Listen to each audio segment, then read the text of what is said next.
definitely a talented group today, especially in that point guard matchup. Yeah, it was a talented group, and we were impressed. I just asked the guys after the workout about their schedules, and 3 of the 6 had workouts yesterday in places that aren't real close to Phoenix. So that kind of tells you a little bit about the process and what these guys go through. But it was a good group. We had good shooting, pretty good size, some interchangeable matchups, especially on the perimeter. So it's probably the most talented group we've had in so far overall. Anybody that stood out? Anybody that stood out? Well, different guys for different reasons. I think the backcourt guys, a lot of it was like the ACC All-Star game with North Carolina, Notre Dame represented, Virginia, Boston College. So guys did different things well. It was a pretty good shooting group overall. Guys like Hilliard, Jerry Grant shot the ball well. Olivia Hanlon showed off his quickness, so the big showed pretty good versatility.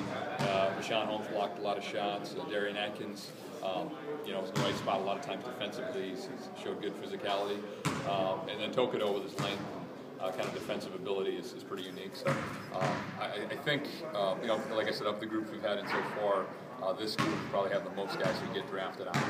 You said you take the best guy available on third team. So if Grant would be that guy in that range, how do you see him fitting in, considering what you have on the roster? I think Grant's intriguing because he's a combo guard, played a little bit of one, a bit or two. He had a very good career at Notre Dame. He shot the ball well.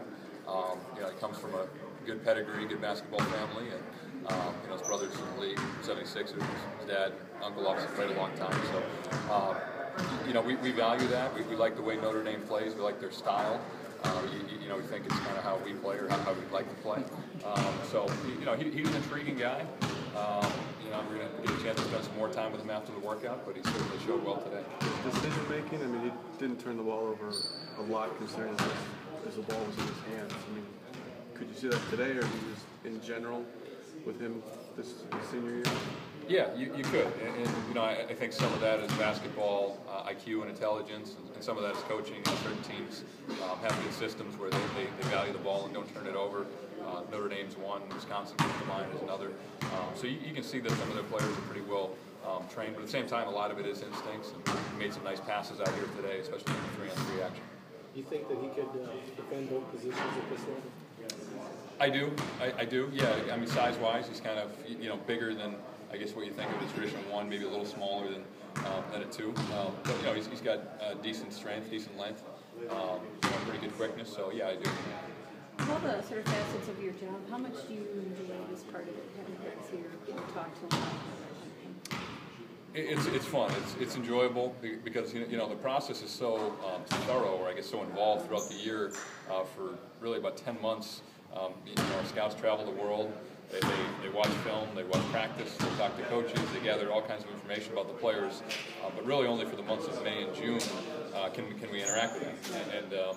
And so it's like you have a certain picture of a guy, you have some thoughts about him, but you don't really know until you get a chance to see him work out in person. We put him through some different things out here that they don't necessarily do for their college teams, and then we get to spend some time with them. Not only after the workout, but our trainers and strength coaches spend time with them in the weight room. Our assistants spend time with them before and after the workout on the floor. So it's really an all-encompassing process. But I think it's fun for us and it's fun for them. A lot of these guys we mentioned to them after the workout. This is your dream. And although it is a grueling workout process, as I mentioned, 3 guys having workouts yesterday.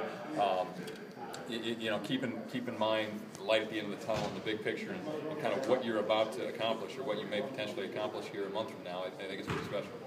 Assuming you have Brandon back, what would you like to have in that bench?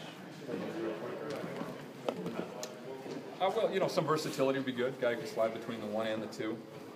We value guys who can create good shots for themselves and others. And I think some of the guys out here have the ability to spot up, or if they run off that shot, they can put the ball on the floor a few dribbles and make a play. That's kind of the way the league's going with the spacing and the ability to drive and kick is really important, and also to knock down open spot-up shots. And I think this is a pretty talented group as far as guys who are able to do that. At the Combine, there was a lot of point guards who mentioned Hanlon as one of their toughest matchups. Do you think he's been a guy that's kind of overlooked from the college season? He had a really good career. Yeah, actually, I was with the Celtics when he started his freshman year, so I watched him a lot. Boston College, and he's continued to improve these past few years. The team went through a transition with the coaching change, but he was pretty consistently good. With probably for ACC standards, not a lot of talent around him.